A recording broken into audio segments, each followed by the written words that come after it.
The knife that hung at Elias Coltrane's belt had skinned more animals than most men would see in a lifetime, but it was his eyes that caught the danger first. A coiled diamondback rattler poised to strike at the woman who stood frozen 3 feet away, her boot heel inches from its curved body.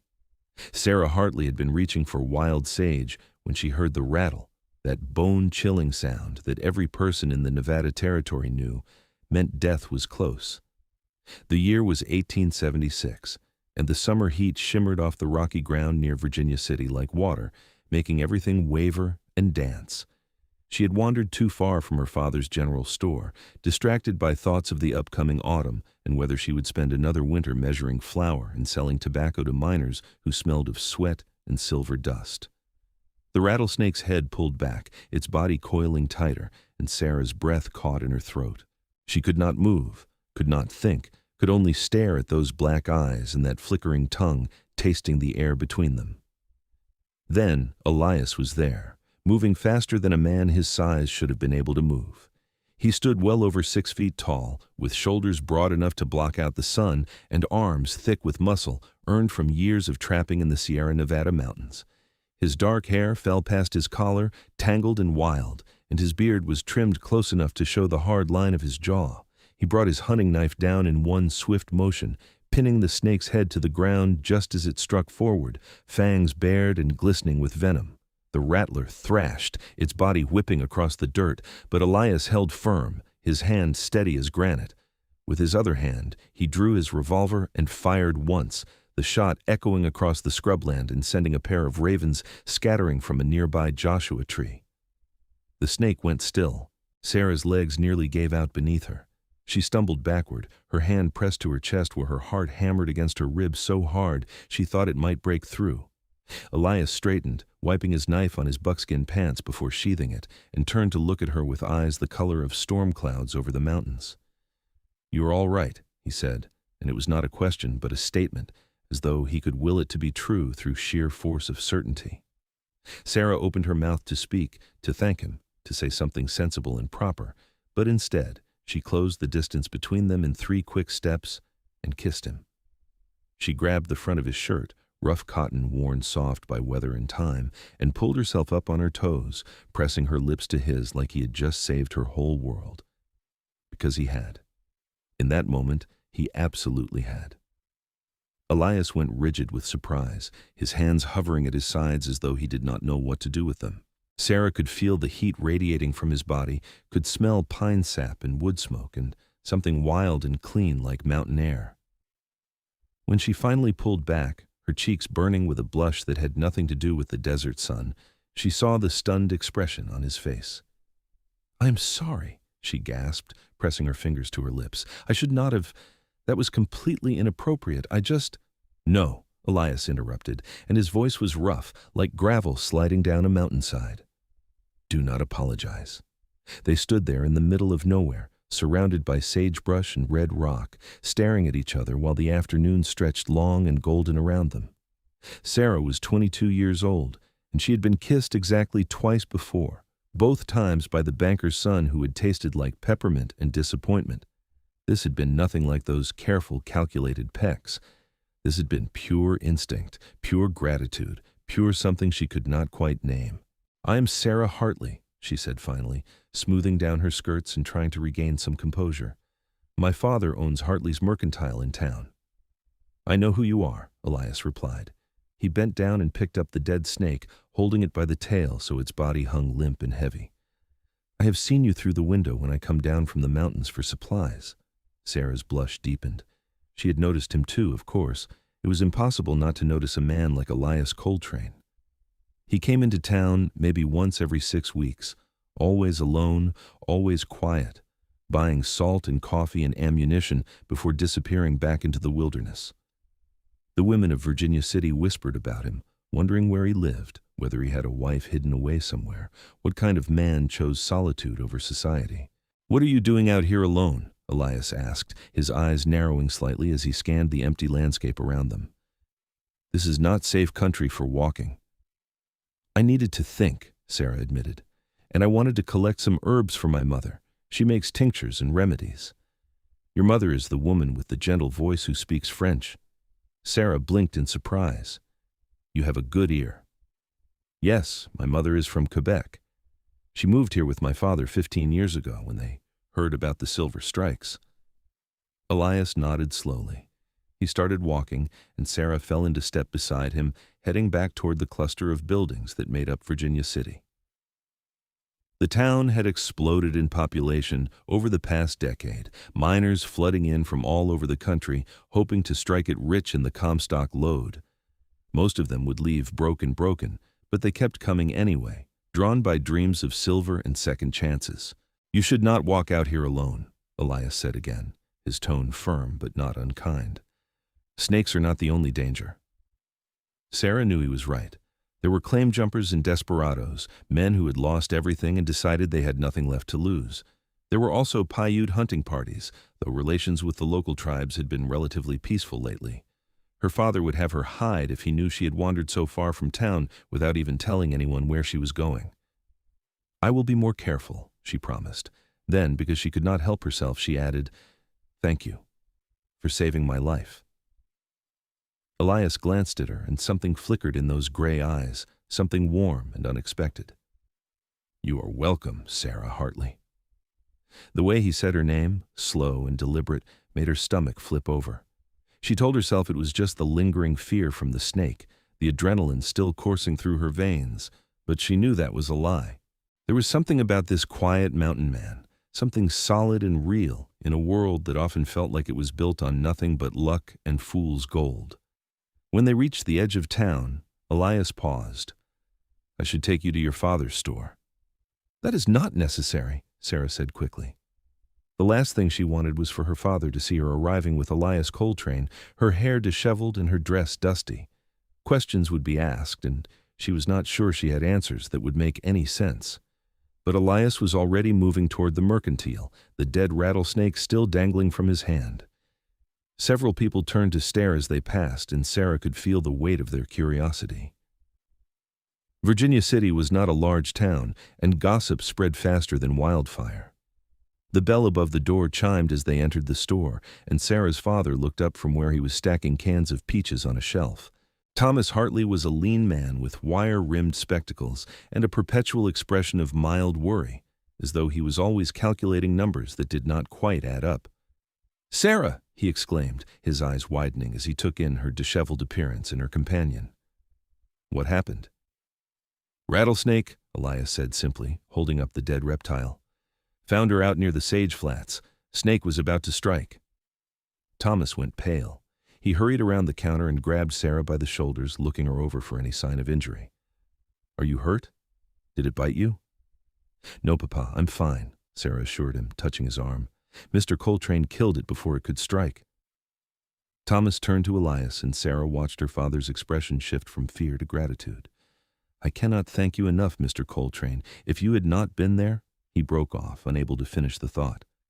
She is safe, Elias said, his tone making it clear that was all that mattered. He set the snake down on the counter. You should keep the rattles. Some folks believe they bring luck. I insist on giving you something, Thomas said, gesturing around the store. Supplies, anything you need. Please, it is the least I can do. Elias looked like he was about to refuse, but then his gaze drifted to Sarah, who was watching him with those large brown eyes, and he nodded slowly. Coffee, if you can spare it, and maybe some sugar. Of course, of course. Thomas bustled around, gathering items and piling them on the counter.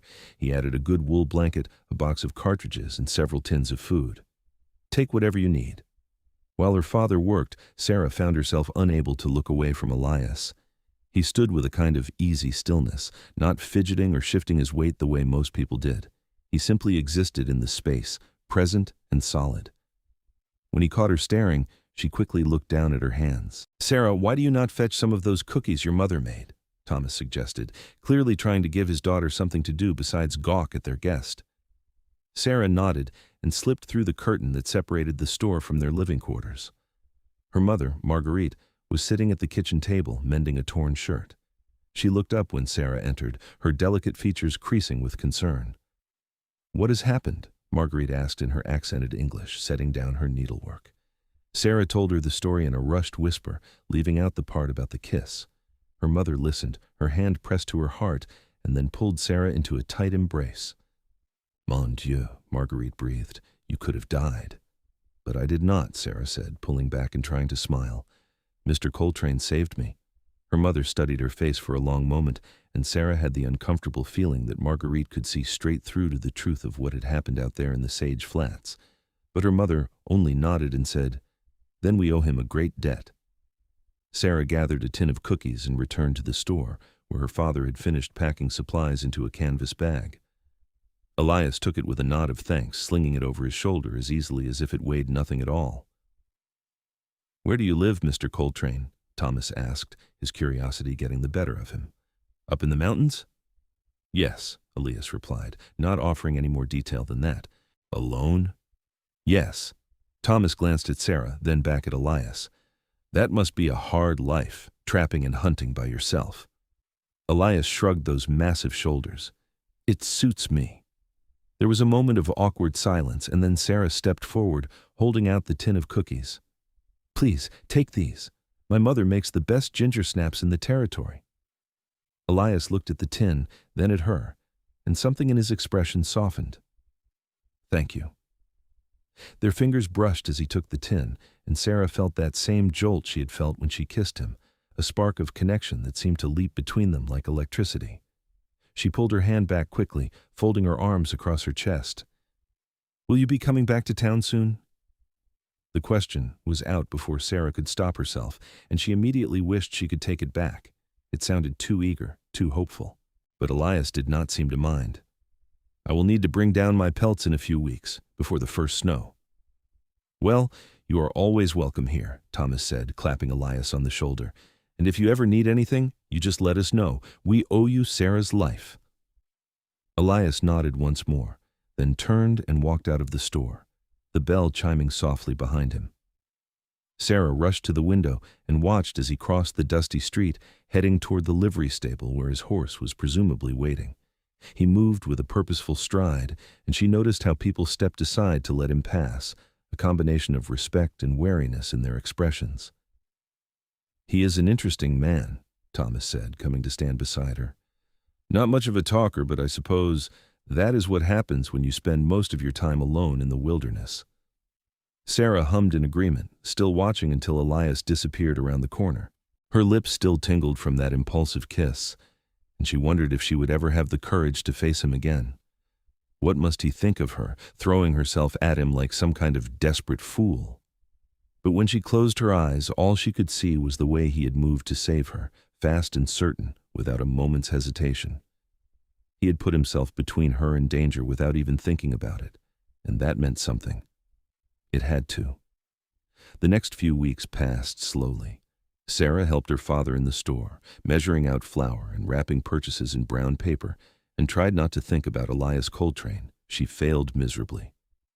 At night, lying in her narrow bed, she replayed those moments over and over, the snake's rattle, the flash of his knife, the warmth of his lips beneath hers. During the day, she found herself watching the door, hoping to see his tall frame blocking out the light. Her mother noticed, of course. Marguerite had a way of seeing things that others missed, a quiet perceptiveness that came from years of watching people. One evening, as they sat together shelling peas for dinner, Marguerite said softly, "You are thinking of the mountain man." Sarah's hands stilled. "Is it that obvious?" "Only to me," her mother replied with a gentle smile. "You have that look, the same look I had when I first met your father." Sarah had heard the story many times, how Thomas Hartley had come into her grandfather's shop in Quebec, looking for supplies before heading west, and how Marguerite had taken one look at him and known. Known what exactly, she had never been able to explain. Just known. "I barely know him," Sarah protested, but the words sounded weak even to her own ears. "Sometimes that does not matter," Marguerite said. "Sometimes you meet someone and your soul recognizes them, even if your mind does not understand why." Sarah wanted to dismiss it as romantic nonsense, the kind of thing people said in poems and novels. But she could not deny the way her heart had responded to Elias, the way something deep inside her had reached out and claimed him as hers in that split second after he saved her life. "Do you think he will come back?" Sarah asked quietly. "I think," Marguerite said, reaching over to squeeze her daughter's hand, that a man does not look at a woman the way he looked at you unless he plans to see her again." Those words gave Sarah hope, fragile and tentative. She clung to them as September turned to October, and the air grew crisp with the promise of coming winter. The aspen trees up in the mountains would be turning gold now, she thought, and wondered if Elias was watching them change, if he ever thought about her the way she thought about him. Then, on a Tuesday morning when frost painted delicate patterns on the windows, the bell above the store door chimed and Elias walked in. He carried several bundles of furs over his shoulder, and his face was weathered from wind and sun. Sarah's heart jumped into her throat. "Mr. Coltrane," Thomas greeted him warmly, coming out from behind the counter. "Good to see you again. Are those pelts you are looking to trade?" "Yes," Elias said, setting the bundles down carefully.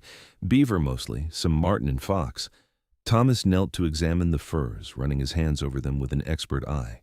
Sarah stood frozen near the shelf she had been organizing, unable to move or speak. Elias's gaze found hers across the store, and he nodded slightly. "These are fine quality," Thomas said, standing up and brushing off his hands. "I can give you a fair price, or credit toward supplies if you prefer." "Credit," Elias replied. "I will need flour, salt, coffee, ammunition, lamp oil." As her father began calculating numbers in his ledger, Elias crossed the store to where Sarah stood. Up close, she could see the tiredness in his eyes, the way his clothes hung a bit looser on his frame, as though he had lost weight.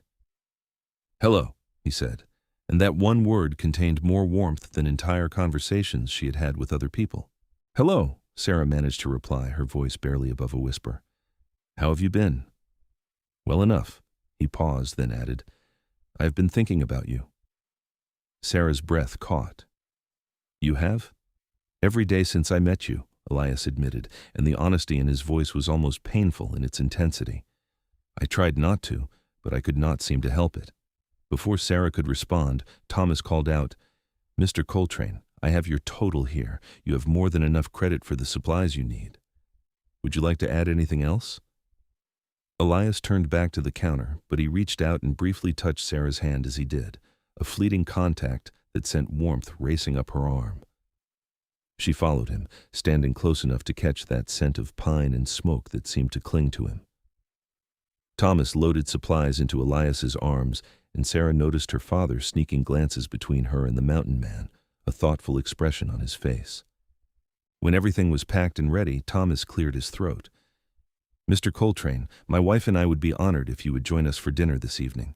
It is the least we can do given what you did for Sarah, and, well, it would be nice to have some company. We do not entertain much." Elias hesitated, and Sarah held her breath, waiting for his answer. She could see the conflict in his eyes, the instinct to refuse warring with something else, something that made him glance at her again. "I would like that," he said finally. "Thank you." "Wonderful," Thomas beamed. "We eat at 6 o'clock. Our rooms are just through that curtain, but come around to the side door. Sarah will show you." The rest of the day passed in a blur. Sarah helped her mother prepare a meal of roasted chicken, potatoes, and fresh bread, trying to calm her nerves. Marguerite hummed as she worked, clearly pleased by this development, and kept giving Sarah knowing looks that made her blush. When 6 o'clock arrived, Sarah opened the side door to find Elias standing there, cleaned up and wearing what were clearly his best clothes. His hair was still damp from washing, combed back from his face, and he had trimmed his beard. He looked almost civilized, though there was still something fundamentally wild about him, something that could not be tamed by soap and clean cotton. "Come in," Sarah said, stepping aside to let him enter. Their living quarters were modest but comfortable, with a small parlor and a dining table that seated 6. Marguerite greeted Elias with genuine warmth, and Thomas poured glasses of wine that he had been saving for a special occasion. They sat down to eat, and at first the conversation was stilted, everyone trying too hard to be polite. But as the meal progressed, Elias began to relax. He answered Thomas's questions about life in the mountains, describing his cabin and the trap lines he ran, the elk herds that migrated through his valley, the way the stars looked when you were far from any town lights.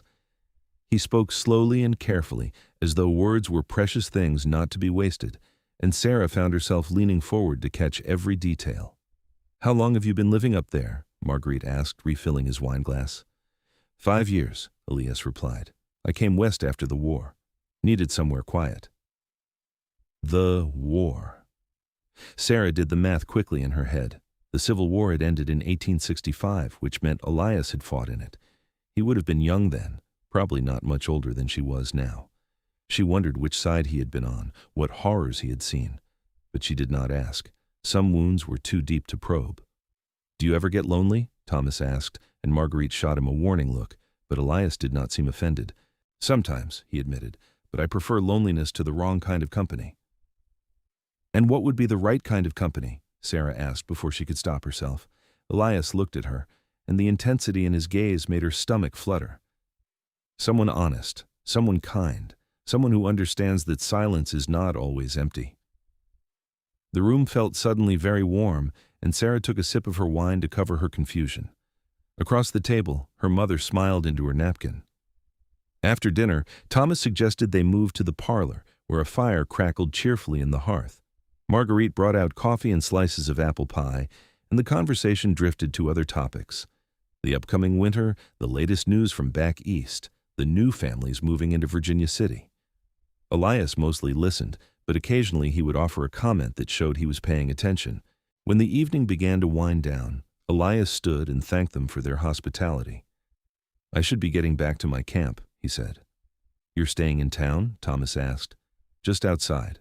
I have a spot near the creek where I set up when I come down." "Well, you're always welcome here," Thomas said sincerely. "Truly. You feel like you are becoming a friend, Mr. Coltrane." Something flickered across Elias's face, surprise maybe, or gratitude. "Call me Elias." Sarah walked him to the door, her parents tactfully staying in the parlor. The night air was cold and sharp, smelling of smoke from a dozen chimneys. Overhead, stars scattered across the black sky like diamonds spilled on velvet. "Thank you for coming," Sarah said softly. "I know it was probably strange, sitting at a table making small talk when you were used to solitude." "It was not strange," Elias replied. "It was nice. Your family is kind." They stood there in the doorway, neither quite ready to say goodbye. Sarah wrapped her arms around herself against the chill, and Elias immediately shrugged out of his coat and draped it over her shoulders. It smelled like him, leather and wood smoke and something indefinably masculine. "I will see you again before you go back to the mountains?" Sarah asked, and she heard the hope in her own voice. "Yes," Elias said firmly. "I will be in town a few more days, selling pelts and stocking up. I will come by the store." "Good." Sarah smiled up at him, and in the lamplight spilling from the doorway, she saw him smile back, a rare expression that transformed his serious face into something almost boyish. He reached out and tucked a strand of her hair behind her ear, his fingers lingering for just a moment against her cheek. "Good night, Sarah." "Good night, Elias."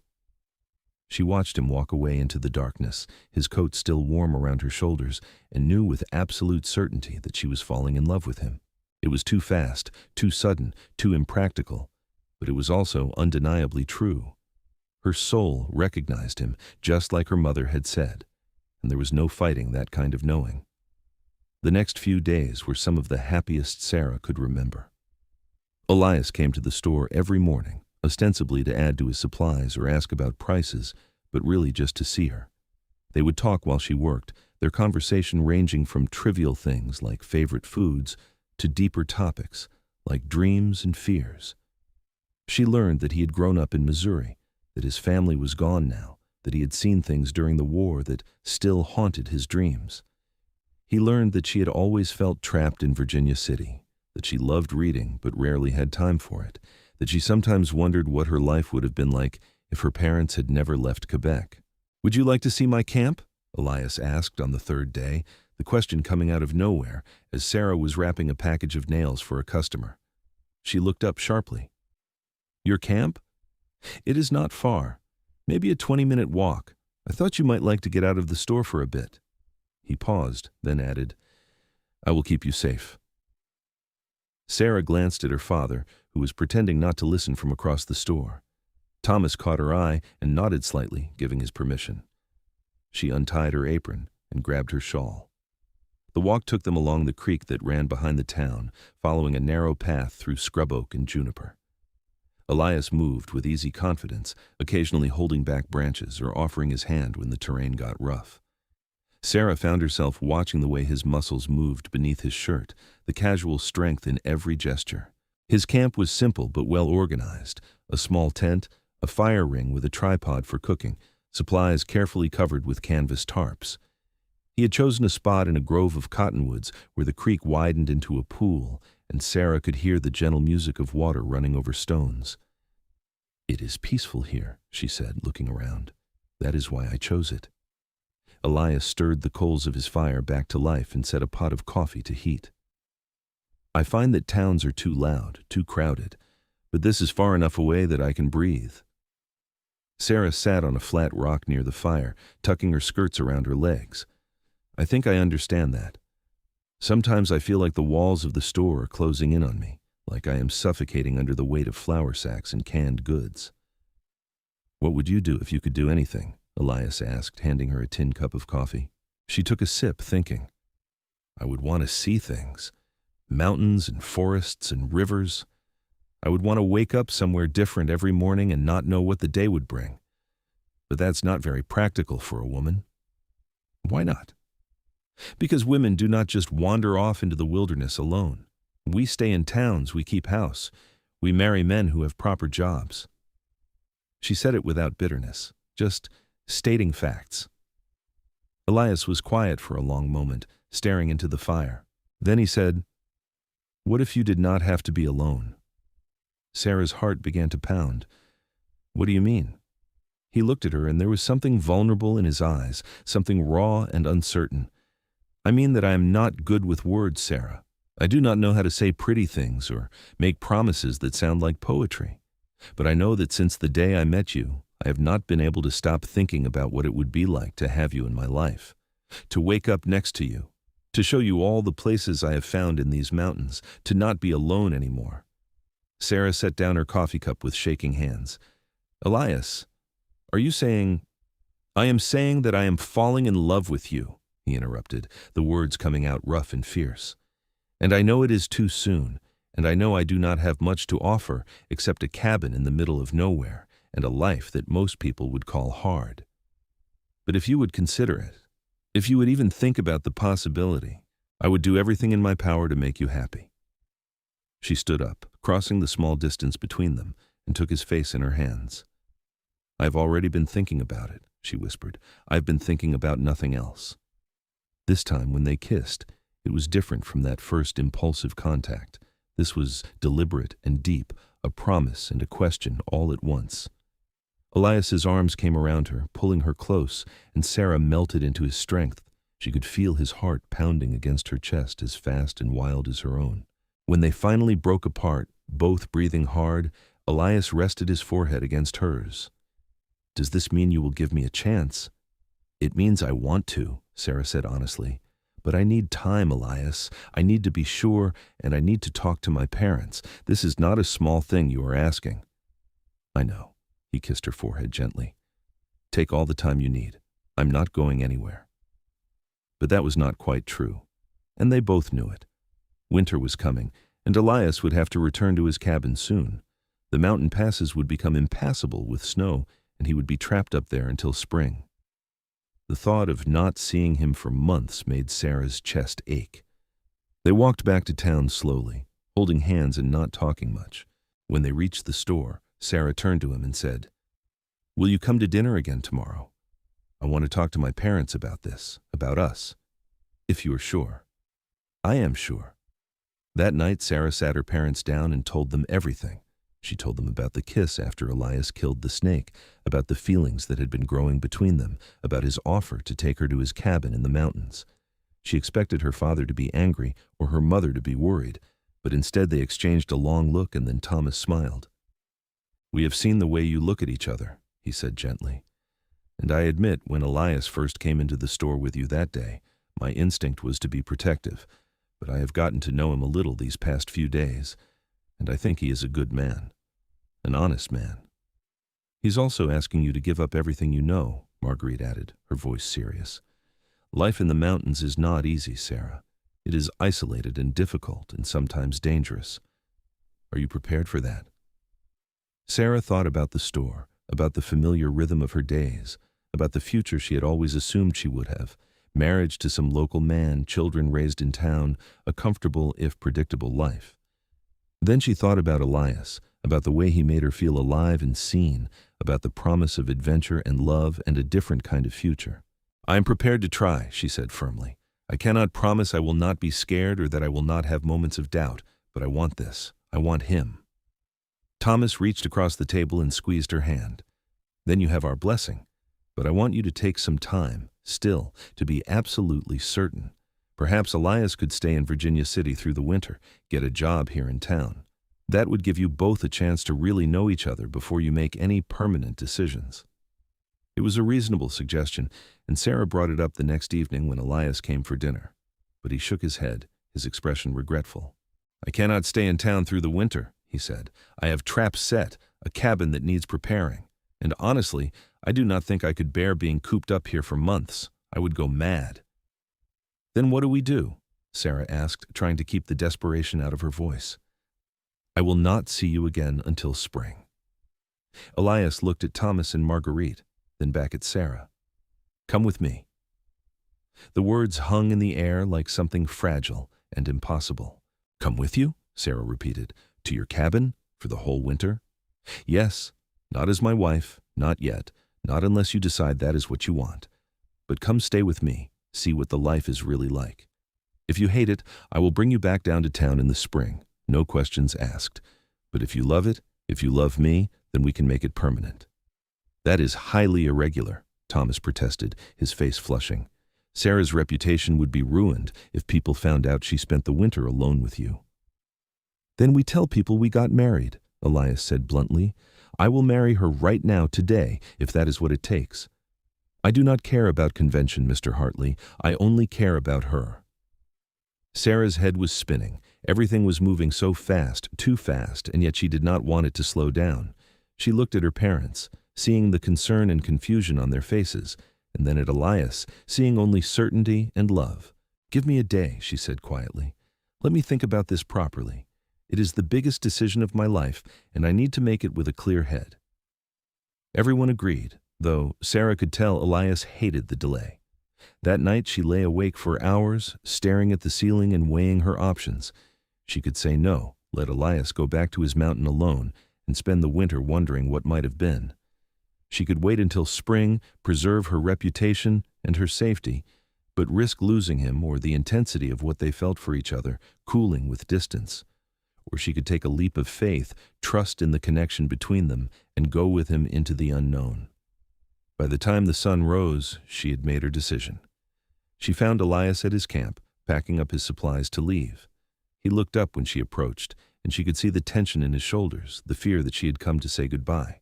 "I will come with you," Sarah said without preamble. "But I want to really marry you first, not just tell people we did, but actually do it. Because if I am going to spend the winter in a cabin with you, I want it to be as your wife." The joy that broke across Elias's face was like sunrise over the mountains. He crossed to her in 3 long strides and swept her into his arms, lifting her off her feet and spinning her around. "Are you sure? Completely sure?" "I am terrified," Sarah admitted, laughing and crying at the same time. "But yes, I'm sure. I love you, Elias Coltrane. I think I loved you from the moment you killed that snake." "I love you too," he said fiercely, setting her down but not letting go. "I will spend the rest of my life making sure you never regret this." They were married 3 days later in a simple ceremony at the small church on the edge of town. Sarah wore her mother's wedding dress, altered to fit, and carried wildflowers that Elias had picked that morning. Thomas walked her down the aisle with tears in his eyes, and Marguerite dabbed at her face with a handkerchief throughout the entire service. A few townspeople attended, curious about the mountain man who had appeared from nowhere and swept away Thomas Hartley's daughter. When the preacher asked if Sarah took Elias to be her lawfully wedded husband, she looked into his gray eyes and said, "I do," without a single tremor of doubt. They left Virginia City the next morning, Elias's horse loaded with supplies, and Sarah riding a gentle mare her father had insisted on giving them as a wedding present. Marguerite had packed them enough food to last weeks, and Thomas had pressed a small leather pouch of silver coins into Sarah's hand, just in case. The journey into the mountains took 4 days. They traveled slowly, Elias pointing out landmarks and teaching Sarah how to read the terrain. She learned to identify animal tracks in the dirt, to tell the difference between the call of a hawk and an eagle, to find water even when there was no obvious stream nearby. At night they camped under the stars, and Elias would build a fire and cook simple meals of beans and bacon and coffee. Then they would lie together in their bedroll, talking in low voices until they fell asleep wrapped in each other's arms. Sarah discovered that her new husband was gentle and patient, never pushing her physically faster than she was ready for, always making sure she was comfortable and warm. On their wedding night, he had kissed her with a reverence that made her want to cry, and when they finally came together, it was with a tenderness that surprised her, given his rough exterior. The cabin, when they finally reached it, was not what Sarah had expected. It was larger than she had imagined, built from solid logs with a stone fireplace and real glass windows that Elias had hauled up from the valley piece by piece. There was one main room with a kitchen area, a separate bedroom, and a small loft for storage. The furniture was handmade but sturdy, and everything was meticulously clean. "I built most of it myself," Elias explained as he helped her dismount. "It took me 2 years, working between hunting and trapping. I always thought maybe someday I would want to bring someone here, but I never really believed it would happen." Sarah walked through the cabin slowly, touching the smooth wood of the table, the soft furs on the bed, the neat row of books on a shelf by the fireplace. "You have books?" she said in surprise. "I do read," Elias said with a hint of amusement. "There are long winters up here." She pulled out a worn copy of Shakespeare's sonnets and looked at him with new understanding. "You are full of surprises." "I hope that is a good thing." "It is a wonderful thing." They settled into married life with surprising ease. Elias taught Sarah how to set traps, how to skin and cure pelts, how to shoot his rifle and track game through the forest. She learned to read the weather by watching the clouds and feeling the wind, to make bread in a Dutch oven buried in coals, to preserve meat and vegetables for the lean months ahead. It was hard work, harder than anything she had done in the store, but it was also deeply satisfying in a way that measuring flour had never been. As October turned to November and the first snows began to fall, Sarah realized she was happier than she had ever been. She loved the rhythm of their days, the way they worked together without needing to talk much, the quiet companionship that grew between them. She loved coming in from the cold to find Elias stoking the fire, loved the way he would pull her into his lap and warm her hands between his, loved falling asleep to the sound of his breathing in the darkness. There were difficult moments, too. The isolation could be overwhelming sometimes, the silence so complete it seemed to press in on her from all sides. There were days when the wind howled around the cabin and the snow fell so thick they could not see 5 feet beyond the windows, and Sarah felt a flicker of panic, a fear that she had made a terrible mistake. But Elias always seemed to sense when she was struggling, and he would hold her and tell her stories about the mountains, about the spring thaw when the meadows would explode with wildflowers, about the family of foxes that denned near the creek every year. "You can leave any time," he reminded her more than once. "If you want to go back to town, we will go. I meant what I said." But Sarah never wanted to leave. The moments of doubt passed, and what remained was a deep, abiding love for this man and this life. She had never felt more herself than she did here, never felt more capable or alive. The woman who had stood behind the counter in her father's store seemed like a stranger now, someone small and confined. Winter deepened, and they were truly snowed in, the passes blocked and impassable. But inside the cabin it was warm and bright, the fire always burning, their stores of food carefully rationed but plentiful. They played cards and read books aloud to each other and made love in the big bed piled with furs. Elias carved Sarah a beautiful jewelry box from a piece of cedar, and she knitted him a thick wool scarf that he wore constantly. One night in early December, as they sat by the fire after dinner, Sarah said, "I am happy I came with you. I know I have not said it in so many words, but I want you to know. This is where I am meant to be." Elias pulled her closer against his side, pressing a kiss to the top of her head. "You have given me more than I ever thought I would have, a wife, a partner, a reason to look forward to coming home every day. I did not know I was lonely until I met you, and now I cannot imagine being alone again." "You will never have to be," Sarah promised. "I am yours for as long as you will have me." "Forever, then." Christmas came, and they celebrated quietly, exchanging small gifts and roasting a wild turkey Elias had shot. Sarah missed her parents fiercely that day, but Elias distracted her with stories of Christmases from his own childhood, and they sang carols together, even though neither of them could carry a tune. In January, a strange thing happened. Sarah woke one morning feeling nauseous, and the feeling did not go away. It persisted for several days, always worst in the mornings, and she found herself unable to stomach coffee or bacon.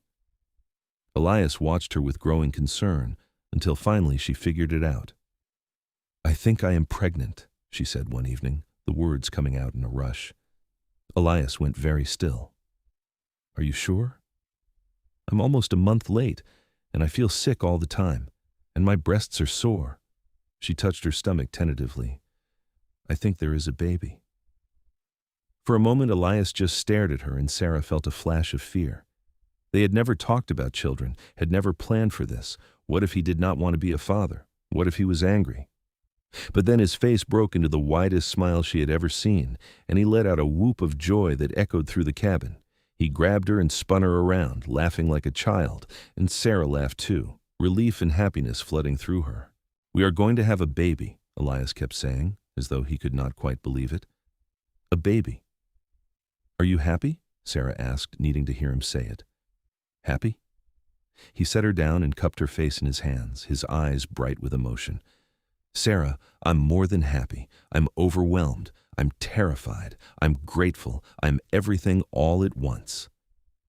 They held each other for a long time, swaying slightly in the firelight, while outside the snow fell softly and the mountains stood watch over their little cabin. Sarah had never felt more certain of her choices, more sure of her place in the world. She was exactly where she was supposed to be. The rest of the winter passed in a haze of preparation and anticipation. Elias became even more protective, insisting Sarah rest more and not overexert herself. He started building a cradle from smooth pine, carving intricate designs of mountains and trees into the headboard. Sarah sewed baby clothes from soft flannel, her stitches careful and precise, and daydreamed about what their child would look like. Would they have Elias's gray eyes or her brown ones, his dark hair or her lighter shade? When the snow finally began to melt in March, revealing patches of brown earth and the first brave shoots of green, Elias announced they would need to go down to Virginia City soon.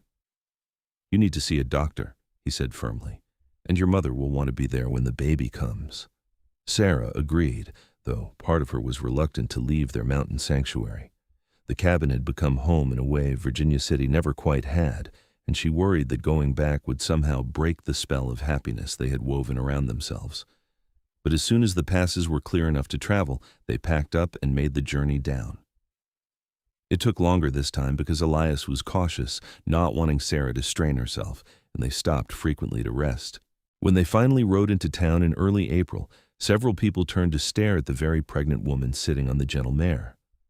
Thomas and Marguerite came running out of the store when they saw them, Marguerite crying and laughing at the same time, Thomas clapping Elias on the back.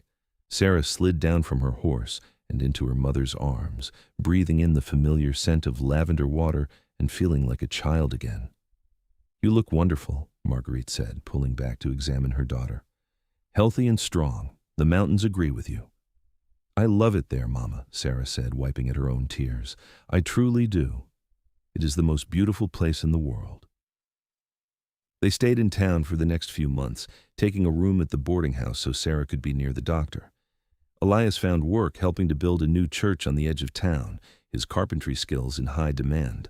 It was strange being around so many people again after the isolation of winter, but Sarah found she did not mind as much as she thought she would. She visited with old friends, helped her mother in the store when she felt up to it, and tried to prepare mentally for the enormous change that was coming. The baby arrived in late June, on a hot day when the air shimmered with heat and the sun beat down mercilessly. The labor was long and difficult, and there were moments when Sarah thought she might not survive it. But Marguerite was there, holding her hand and murmuring encouragement in French, and the doctor was calm and competent, and finally, after 16 hours, a baby's cry filled the room. "It is a boy," the doctor announced, holding up the squalling red-faced infant, "a big, healthy boy." They named him Thomas Elias Coltrane after both his grandfathers, though they called him Tommy from the start. He had a surprising amount of dark hair and eyes that were still the unfocused blue of all newborns, and when Elias held him for the first time, Sarah watched her husband's face transform with wonder. "He is perfect," Elias whispered, touching one tiny fist with a finger the size of the baby's arm. "He is absolutely perfect." "He is ours," Sarah said, exhausted but euphoric. "We made him." They stayed in Virginia City through the summer, giving Sarah time to recover, letting Tommy get a bit older before attempting the journey back to the mountains. It was a good time, full of lazy afternoons visiting with her parents and evenings sitting on the boarding house porch while Elias rocked the baby to sleep. Sarah watched her husband fall completely in love with their son, saw the tender way he handled the tiny body, heard the silly songs he made up and sang in his rumbling voice. In September, when the leaves were starting to turn and the air had a crisp edge to it, they prepared to return to the cabin. Thomas and Marguerite were teary but understanding, helping them pack supplies and clothes and all the things a baby would need. Marguerite pressed a bundle of her own baby clothes into Sarah's hands, the same ones Sarah had worn as an infant. "Come back to visit when you can," she said, hugging her daughter tightly. "I will miss you so much, but I can see that you are happy. That is all a mother can ask for." The journey back took a full week because they had to go slowly with the baby. Tommy was generally a good traveler, content to sleep in the sling Sarah wore across her chest, but he needed to nurse frequently and required constant attention. Elias was endlessly patient, setting up camp early each day so Sarah could rest, taking the night watch so she could sleep as much as possible. When they finally arrived back at the cabin, Sarah felt a profound sense of homecoming. This was where she belonged, where their little family belonged. Elias carried Tommy inside while Sarah looked around at the familiar room, noting that everything was exactly as they had left it months ago.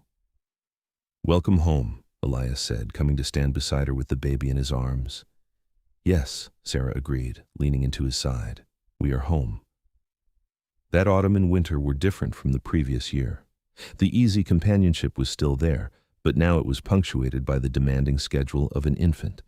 Tommy needed to be fed every few hours, day and night, and there were times when Sarah was so exhausted she could barely stand. But there were also moments of transcendent joy. The first time Tommy smiled at them, a gummy, toothless grin that made them both laugh with delight, the sound of his cooing and babbling as he lay on a blanket by the fire, the way he would grab at Elias's beard with his tiny hands, tugging hard enough to make his father wince. Elias was a devoted father, surprising Sarah with his natural ease around the baby. He could soothe Tommy when Sarah could not, walking him around the cabin in the middle of the night, singing in his rough voice. He built a cradle that rocked on runners and a high chair for when Tommy was old enough to sit up. He carved wooden toys and told elaborate stories about brave mountain men and clever foxes. The years passed in a rhythm of seasons and growth. Tommy learned to walk, then run, exploring every inch of the cabin and the clearing around it with boundless energy. They went down to Virginia City every spring and stayed through the summer, returning to the mountains in the fall. Sarah's parents aged gracefully, her father eventually selling the store and retiring, her mother teaching Tommy to speak a little French and telling him stories about the place she had come from. When Tommy was 3, Sarah became pregnant again. This time, she knew what to expect, and the pregnancy felt easier even though the actual birth was just as difficult. Their second son was born in June, in the same boarding house room where Tommy had arrived, and they named him James, after Elias's father who had died when Elias was young. James was a quieter baby than Tommy had been, more content to observe than to grab and explore. He had his mother's brown eyes and a temperament to match, sweet and thoughtful. Tommy was initially suspicious of this interloper who demanded so much of his parents' attention, but Elias patiently taught him how to be gentle, how to help, and soon the toddler was bringing diapers and blankets, proud to be a big brother. Life settled into a new normal with 2 children. The cabin felt smaller, louder, more chaotic, but also more alive. Sarah had moments when she missed the quiet intimacy of those first months alone with Elias, but she would not have traded their boisterous family for anything. She loved watching her husband with their sons, loved the patience he showed teaching Tommy to set small traps or helping James learn to walk. When James was 2 and Tommy 5, Sarah realized she was pregnant for a 3rd time. This pregnancy was harder, leaving her exhausted and sick for months. Elias hired a woman from town to come stay with them that summer, helping with the boys and the housework, so Sarah could rest. The baby, when she finally arrived in October, was a daughter with a full head of red gold hair that came from neither parent and a piercing wail that could be heard across the valley. They named her Marguerite, after Sarah's mother, though they called her Maggie. She was fierce from the start, demanding and opinionated, and both Elias and Sarah fell hopelessly in love with her. Tommy and James were fascinated by their baby sister, peering into her cradle and arguing over who got to hold her first. "Our family is complete," Elias said one night, lying in bed with Sarah curled against his side while Maggie slept in the cradle nearby. "3 healthy children, a good life, and you. I have more than I ever dreamed possible." "I never imagined this for myself," Sarah admitted. "When I was standing in my father's store, measuring out sugar and dreaming of adventure, I could not have pictured this. But it is better than any adventure I could have imagined." "No regrets?" Elias asked, and she heard the vulnerability beneath the question. Even after all these years, he sometimes worried that she would wake up one day and wish she had chosen differently. "Not a single one," Sarah said firmly. She tilted her head up to kiss him. "You saved my life in more ways than one, Elias Coltrane. I was dying in that town, just slowly and quietly. You gave me a reason to live." They lay there in the darkness, listening to Maggie's soft breathing and the familiar sounds of the cabin settling, and Sarah felt a peace so deep it was almost overwhelming. She thought back to that day in the sage flats, to the rattlesnake and the kiss, to the moment when everything had changed. It seemed like a lifetime ago, and also like yesterday. The years continued their steady march. The children grew like weeds, wild and strong and capable. Tommy learned to trap and hunt, becoming his father's shadow in the forest. James discovered a love of books and could usually be found reading in whatever patch of sunlight he could find. Maggie proved to be fearless, climbing trees and catching snakes and generally terrifying her parents with her complete lack of caution. Sarah and Elias grew older together, their bodies showing the wear of hard living, but their love only deepening with time. They still made the trip down to Virginia City every year, though it got harder as Sarah's parents aged. Thomas died when Maggie was 7, passing peacefully in his sleep after a short illness, and Marguerite followed 2 years later, her heart simply giving out one morning while she worked in her garden. Sarah grieved deeply for her parents, but she took comfort in knowing they had lived good lives and had been proud of the family she had built. At the funerals, people came up to her and told her how Thomas had always bragged about his daughter, who lived in the mountains, how Marguerite had shown everyone pictures of her grandchildren, how they had loved hearing stories about the cabin and the life Sarah had chosen. By the time Sarah was 45, Tommy was a young man of 22, tall and strong like his father, working as a guide for hunting parties in the mountains. James, 19, had surprised everyone by deciding to go back east to college, wanting to study literature and philosophy. And Maggie, at 15, was already making noises about wanting to learn medicine, having helped the local doctor set a broken leg, and decided she wanted to do that for the rest of her life. "They are all leaving," Sarah said one evening, watching Tommy pack his gear for a week-long trip with some eastern hunters. "Soon, it will just be us again." Elias wrapped his arms around her from behind, resting his chin on top of her head. "Is that such a bad thing?" Sarah leaned back against him, feeling the solid strength of his body, a bit thicker around the middle now, but still powerful. "No," she admitted, "it is not bad at all. It is just strange to think about. We have spent so many years raising them, and now they are becoming their own people." "That is what we wanted," Elias reminded her, "for them to be strong and independent, to find their own paths. I know, and I am proud of them. I am proud of us." She turned in his arms, looking up at his face. He was 50 now, his beard streaked with gray, lines etched deep around his eyes from years of squinting into the sun. But to her, he was as handsome as the day she had first seen him, maybe more so because now she knew every inch of him inside and out. "Do you ever think about that first day," she asked, "when you killed the snake?" "All the time," Elias said softly. "Best day of my life, because it brought me you. I kissed you like you had saved my whole world. You kissed me like you meant it. I did mean it, Sarah stretched up and kissed him again, tasting coffee and the peppermint he had been chewing. I still mean it. They stood there in the cabin that had been their home for nearly 25 years, holding each other while outside the sunset behind the mountains in a blaze of orange and gold. The fire crackled in the hearth, and somewhere in the distance a wolf howled, the sound lonely and beautiful. Tommy came back from his trip a week later with news. He had met a young woman in town, the daughter of a rancher, and he was courting her. 6 months later, they were married in the little church in Virginia City, and Sarah cried through the entire ceremony, remembering her own wedding day. James wrote letters from college, long detailed accounts of his classes and the books he was reading and the ideas he was exploring. He had found his place in the world, and while Sarah missed him terribly, she was glad he was following his passion. Maggie did indeed pursue medicine, apprenticing with the doctor in Virginia City, and then, when she was 18, leaving for San Francisco to attend a special program for women in medicine. She was the first to admit it was difficult, that she faced prejudice and doubt at every turn, but she persisted with the same fierce determination she had shown as a child. Sarah and Elias settled into their 50s, finding a new rhythm now that the house was empty. They still worked hard. There were always pelts to cure, wood to chop, food to preserve, but there was also more time for each other. They took long walks through the forest, holding hands like young sweethearts. They read books aloud by the fire. They made love with the unhurried leisure of people who knew each other's bodies perfectly. On their 25th wedding anniversary, Elias surprised Sarah by taking her on a week-long trip deeper into the mountains, to places she had never seen. They packed light and traveled far, camping under the stars and waking to the sound of elk bugling in the dawn. He showed her hidden waterfalls and meadows carpeted with wildflowers, alpine lakes so clear and cold it hurt to touch the water. "This is what I wanted to show you all those years ago," he said as they stood on a ridge looking out over a vista of endless peaks. "This is the world I wanted to share with you."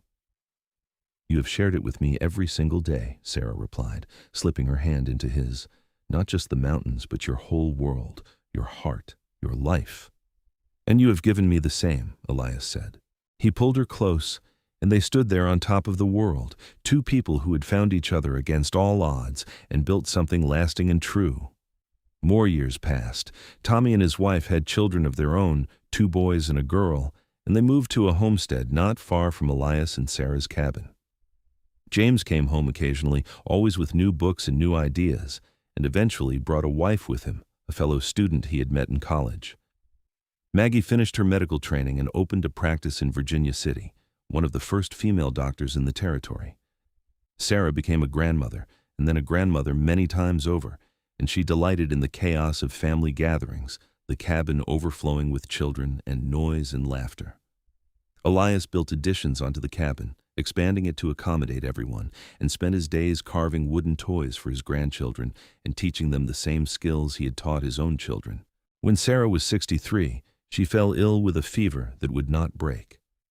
Maggie came immediately, bringing her medical bag and her knowledge, but some things could not be cured, only endured. Sarah lay in bed for a week, drifting in and out of consciousness, while Elias sat beside her holding her hand. On the 7th day, the fever broke, and Sarah woke to find her entire family gathered around her bed. Tommy and James and Maggie, their spouses, all the grandchildren, everyone crammed into the cabin looking worried and relieved and hopeful. Elias sat closest, his face haggard with fear, and when he saw her eyes open, he let out a sound that was half laugh, half sob. "You came back," he said, bringing her hand to his lips. "I thought I had lost you." "Not yet," Sarah whispered, her voice weak but steady. "I'm not done with you yet, Elias Coltrane." She recovered slowly, regaining her strength day by day, and as she did, she realized something important. She was not afraid of dying. She had lived a full life, a good life, a life beyond anything she could have hoped for. She had loved and been loved. She had raised children who were kind and strong. She had seen beauty that took her breath away. When her time came, she would be ready. But that time was not yet. Sarah lived to be 78 years old, and Elias lived to be 85. They died within 6 months of each other, first Sarah in her sleep on a spring morning, and then Elias the following autumn, as though he could not bear to face another winter without her. They were buried on a hillside overlooking their cabin, two simple wooden crosses marking the spot. Their children and grandchildren and great-grandchildren gathered for the funeral, and Tommy told the story of how his parents had met, how his father had killed a rattlesnake, and his mother had kissed him like he had saved her whole world. And in a way, he did, Tommy said, his voice thick with emotion. He saved her from a small life, from never knowing what she was capable of. And she saved him from loneliness, from believing he had to face the world alone. They saved each other, and they gave us all the gift of knowing what real love looks like. The cabin still stands in the mountains, maintained now by Tommy's grandson, who lives there with his own family. The cradle Elias carved sits in the corner, rocking a new generation of babies. The books still line the shelf by the fireplace, and the view from the porch is still breathtaking. And sometimes, on quiet evenings when the wind whispers through the pines, you can almost hear the echo of their laughter, the murmur of their voices, the sound of two people who found each other in the middle of the wild Nevada wilderness and built a love that lasted a lifetime. A love that started with a snake, a knife, and a kiss that promised everything. The mountains remember them, as mountains remember all stories worth telling. The story of the mountain man who saved a woman's life and the woman who saved his soul. The story of Sarah and Elias Coltrane, who proved that sometimes the greatest adventures begin with a single moment of courage, a single act of faith, and a kiss that changes everything forever. Their legacy lives on in the descendants who still roam these mountains, in the stories passed down through generations, in the values they instilled about love and courage and choosing your own path. When Tommy's great-granddaughter, the first girl in the family to be named Sarah, asked her grandfather what made their ancestors' love story so special, he smiled and said, "Because it was real. Because they chose each other every single day, even when it was hard, even when it was scary. Because they understood that love is not just a feeling, it is a decision you make over and over again." That first, Sarah had made her decision on a hot afternoon in 1876, standing in the Nevada sage flats with a dead rattlesnake at her feet and a mountain man's lips against hers. She had chosen adventure over safety, love over convenience, and a life of her own making over the one that had been expected of her. And in making that choice, she had found everything she never knew she needed. The mountains stand eternal, watching over the cabin and the graves in the generations that follow. The same peaks Elias showed Sarah on their anniversary trip, the same valleys where they walked hand in hand, the same stars that shone down on them through all those years. The landscape endures, and so does their story, a testament to the power of love to transform lives and build legacies that outlast the brief span of any single existence. And if you listen carefully on those quiet mountain evenings, you might hear more than just the wind. You might hear the whisper of a promise kept, a life well lived, and a love that truly did save two whole worlds.